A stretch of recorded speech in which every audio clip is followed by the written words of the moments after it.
Weather report. Cabanatuan City, Philippines. Classes in government and private university and college in Nueva Ecija have been suspended starting Thursday as Central Luzon, Northern Luzon prepare for Typhoon Pepeng, which is expected to hit parts of these regions Saturday.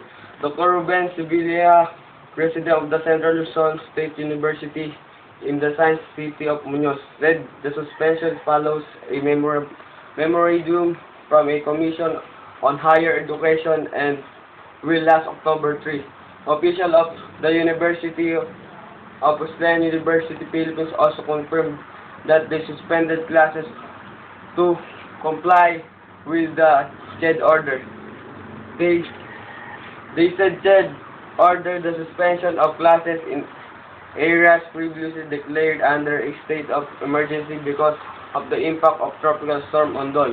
Nueva Ecija, although not directly by the typhoon, was among the provinces and cities covered by the declaration. However, classes in elementary and high school in Nueva Ecija have yet not suspended.